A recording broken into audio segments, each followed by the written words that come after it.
9월 23일 말씀 묵상하겠습니다. 함께 기도하겠습니다. 하나님, 우리를 사랑으로 안아주셔서 감사합니다.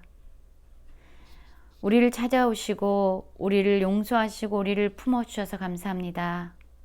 그러나 또한 우리의 죄를 그냥 묵인하지 않으셔서 감사합니다. 우리를 거룩한 백성으로 삼으시고 또한 우리를 정결케 하시고 성결케 하시는 하나님 감사합니다.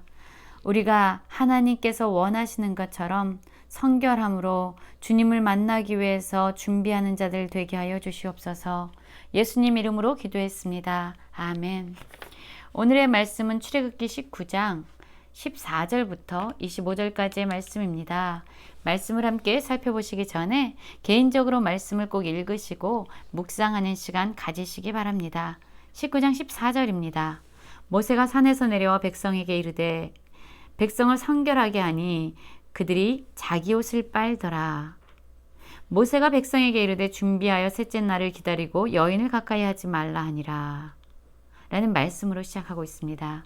그렇습니다. 하나님께서는 모세를 불러서 그에게 말씀하셨습니다. 내가 빽빽한 구름 가운데 내게 임하겠다.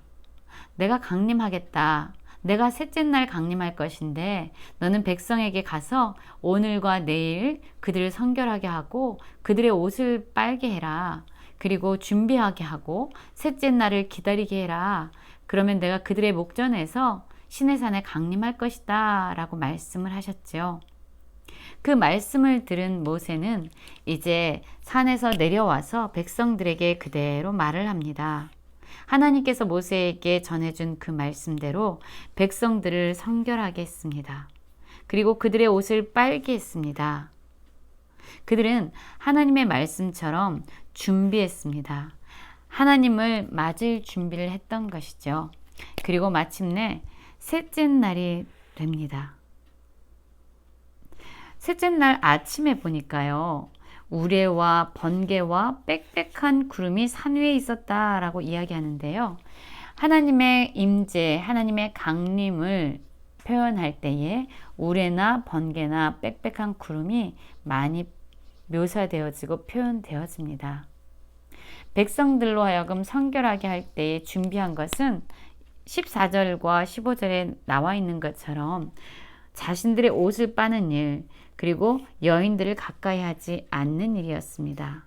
그리고 하나님께서 모세에게 말씀하신 것처럼 모세는 백성들을 성결하게 했고 또한 하나님은 모세에게 말씀하신 것처럼 셋째 날에 이르러 하나님께서 친히 백성들의 목전에서 시내산에 강림하시는 임재하시는 모습을 보여주고 있습니다. 그때 백성들은 어떤 상황 가운데에 있게 되냐면요. 바로 16절이죠. 셋째 날 아침에 우레와 번개와 빽빽한 구름이 산 위에 있고 나팔 소리가 매우 크게 들리니 하나님이 임재하시는 모습입니다. 그러자 진중에 있는 모든 백성이 다 떨더라 라고 말하고 있습니다. 그렇습니다. 우리는 거룩하신 하나님 앞에서 설 때에 반드시 두려움과 떨림 가운데 서게 될 것입니다. 하나님의 거룩하심 앞에서 우리의 죄인됨을 보게 될 것이고 우리의 악함을 분명하게 보게 될 것이고 우리의 존재가 진정 어떠한지를 분명하게 드러나게 될 것이기 때문이죠. 그래서 하나님의 임재는 우리에게 두려움을 가져옵니다. 이 세상에 의인은 하나도 없다라고 하나님이 말씀하신 것처럼 죄인인 우리는 거룩하신 하나님 앞에 서게 되기 때문이죠. 그래서 베드로가 예수님을 만났을 때 그가 정말로 예수님이 그리스도이심을 깨닫게 되고 나서 뭐라고 말합니까? 저는 죄인입니다. 저를 떠나십시오. 이렇게 말했죠. 그렇습니다. 하나님 앞에 서게 될 때에 진정 거룩하신 그리스도 앞에 서게 될 때에 우리는 우리의 죄인됨을 알게 되고 또한 우리는 그분 앞에서 정말로 두려움과 떨림으로 서게 되는 것이죠. 모세는 이제 하나님을 맞이하려고 백성을 거느리고 진에서 나오게 됩니다. 그리고 그들이 산기슭에 서 있는데 시내산의 연기가 자욱히 있었고요. 여호와께서 불 가운데 강림하셨다라고 말합니다. 백성들은 성결함으로 준비했고 그럼에도 불구하고 하나님이 임재하시는 그런 상황이 되자 그들은 두려웠습니다. 그리고 정말로 하나님께서 약속하신 것처럼 하나님은 그들 가운데 강림하시게 되죠. 온 산이 크게 진동할 정도로 모든 피조물이 그분 앞에서 떨림으로 서 있습니다. 19절에 보면은요, 나팔 소리가 점점 커질 때에 모세가 말한즉 하나님이 음성으로 대답하시더라 라고 말씀하고 있죠.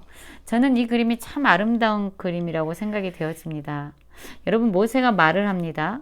그러면 하나님께서 들으시고 하나님께서 그에게 대답을 하십니다. 그렇습니다. 하나님이 모세를 산으로 불러내셔서 말씀하실 때도 이런 모습은 아주 잘 그려지고 있어요. 하나님은 모세에게 말씀하시고 모세는 하나님에게 대답하고 또한 모세가 말하면 하나님이 모세의 말에 귀를 기울이고 들으시다가 응답해 주십니다. 하나님과 우리의 관계는 어떻습니까? 정말로 우리는 친밀한 가운데 하나님과 교제를 누리고 있습니까? 아니면은 하나님 앞에서 그냥 두려움과 떨림 가운데 불안한 가운데 서 있지는 않습니까? 아니면 하나님 앞에서조차 무감각하여서 그분을 두려워하지조차 아니하고 우리의 죄인됨에 대해서도 깨닫지 못하면서 뻔뻔스러운 모습으로 서 있지는 않습니까? 모세와 하나님의 관계처럼 그렇게 친밀하게 깊은 대화를 나눌 수 있는 그러한 관계로 우리가 회복되었으면 좋겠습니다. 20절을 보면은요, 하나님께서 또 모세를 부르시지요. 여호와께서 시내 산 곧 그 산 꼭대기에 강림하시고 모세를 그리로 부르시니 모세가 올라가게 됩니다. 여호와께서 모세에게 이르시되 내려가 백성들에게 경고하라 라고 말씀하고 있습니다. 하나님께서는 모세와 참 친밀하게 관계를 맺으시고 그와 대답하고 말씀하시고 또한 모세의 말을 듣고 이러한 관계 가운데 있었어요. 그런데 21절을 보면은요, 하나님께서 모세를 부르셨잖아요. 그리고 백성들에게 할 경고에 대해서 말해줍니다. 그 경고가 무엇이냐면요, 백성들이 밀고 들어와서 나 여호와에게로 와서 보려고 하다가 많이 죽을까 하노라 라고 말합니다. 그러면서 또 여호와께서 가까이 하는 제사장들에게 그 몸을 성결히 하게 하라, 나 여호와가 그들을 칠까 하노라 라고 말씀하고 있지요. 무슨 말씀이십니까? 하나님은요, 모세를 하나님이 계신 곳으로 계속적으로 부르고 계십니다. 그리고 모세는 하나님의 말씀에 따라 하나님께 반응하면서 하나님께 더 가까이 나아가고 있어요. 그런데 백성들을 향해서 하나님은 그들에게 경고하라고 말하고 있습니다. 하나님이 경계를 지어놓고 계시는데 그 경계선을 허물고 그들의 욕망을 따라 그들이 보고 싶다고 하나님의 세우신 그 경계를 쳐내고 밀고 들어와서 하나님을 보려는 그런 자기 욕망 가운데서 하나님을 함부로 여기는 이런 태도에 대해서 경고하라고 말씀합니다. 또한 하나님께 나아가서 하나님을 섬기는 제사장들에게조차도 그 몸을 성결히 하라고, 안 그러면 하나님께서 친히 그들을 칠 것이라고 말씀합니다. 그래서 모세가 여호와께 말씀하지요. 주께서 우리에게 명령하여 이르시기를 산 주위에 경계를 세워 산을 거룩하게 하라 하셨사온즉 백성이 시내 산에 오르지 못하리이다 라고 말하고 있습니다. 그러나 하나님께서는 다시금 모세에게 경고하여 말씀하시는데요. 무슨 말씀합니까?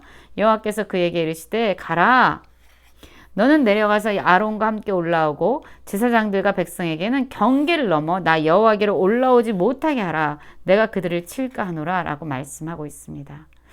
여기서는 두 종류의 사람이 보여요. 하나님이 계십니다. 하나님은 모세에게 끊임없이 가까이 나오도록 말씀하셨고 모세는 하나님의 부르심에 순종해서 하나님께 가까이 나갔습니다. 또한 후에는 아론과 함께 올라오도록 허락하셨습니다. 그런데 하나님께서 분명히 백성들 사이로 강림하시는데요. 백성들에게 말씀하셨죠. 성결하게 해라. 자신의 몸을 성결하게 하고 하나님께서 강림하실 것을 준비하라고 말씀하십니다. 성결함과 준비할 것에 대해서 말씀하시고 계세요. 그리고 또 하나를 명령하시는데 하나님께서 말씀하신 그 경계를 넘어서 하나님의 말씀을 넘는 거죠. 하나님의 주권에 대해서 인정하지 않는 거죠. 자기가 보고 싶으면 하나님이 어떻게 말씀하시든 하나님이 경계를 어떻게 치든 상관없이 하나님을 보고자 하는 자신의 욕망을 따라서 하나님이 친 경계선도 허물고 밀고 들어간다는 얘기입니다. 경계를 넘어서 하나님의 주권과 하나님의 말씀을 무시하고 자신들의 욕망을 따라서 하나님께 나아가지 못하게 하라고 말씀합니다. 왜입니까? 이러한 자들을 하나님은 분명히 치신다라고 말씀하고 계세요. 그리고 어제도 말씀하십니다. 경계를 침범하지 말지니 산을 침범하는 자는 반드시 죽임을 당할 것이다 라고 말씀하십니다. 그렇습니다. 하나님을 가까이 하는 사람이 분명히 오늘 말씀에도 나오지요. 누구입니까? 모세예요. 모세는요, 하나님께 계속적으로 더 가까이 나아가고 있습니다. 이것이 가능한 거는요, 모세가 하나님께 가까이 나아가는 것은 자신의 욕망을 따라 내가 하나님 지금 보고 싶다. 그래서 하나님께서 말씀하셨는데도 불구하고 그 말씀을 외면하고 자기 마음대로 하나님께 나아가지 않았어요. 모세의 모습을 보면요, 하나님께서 나와라, 올라와라 라고 말씀하실 때에 여호와께서 명령하신 대로 그는 하나님께서 말씀하시는 대로 순종하면서 그 경계를 지키면서 하나님을 두렵고 경외하면서 두려움과 떨림으로 하나님 앞에 항상 나가는 자였습니다. 그 경계를 지켰기 때문에 하나님은 더 깊은 곳으로 모세를 부르셨고 모세는 하나님과 아주 친밀한 관계를 누리게 됐죠. 하나님을 사랑하고 그분을 좋아했지만 모세는 그분을 또한 경외하고 두려워했습니다. 그래서 그가 움직이는 것은 항상 하나님 말씀이 기준이 되어 움직이는 것이었어요. 그러나 백성들은 하나님을 맞이하기 위해서 성결해야 되고 준비해야 되고 또한 하나님이 말씀하시는 그 경계를 분명히 함으로 그분을 경외해야 했습니다. 그렇지 않을 때에는 그들이 죽임을 당하고 하나님께서 친히 치시겠다라고 말씀하고 있죠. 여러분, 지금 하나님과 우리의 관계는 어떤 관계 가운데 있습니까? 모세가 하나님과 친밀함을 누린 그런 관계처럼 우리 역시 하나님께 말씀을 드리고 기도하고 하나님께 응답받고 또한 하나님께서 말씀하시는 것을 듣는 그러한 관계로 나아가고 있습니까? 아니면 하나님이 말씀하시는 것을 그냥 외면하고 하나님의 주권을 인정하지 아니하고 내 마음대로 하나님께 나아가고 싶으면 나아가고 나아가기 싫으면 나아가지 않고 내가 하고 싶으면 하나님과의 관계를 맺었다가 오늘은 너무 귀찮아 그러면 하나님과의 관계를 끊어버리는 그러한 하나님을 하나님으로 인정하지 않는 그런 관계 가운데 머물고 있지는 않습니까?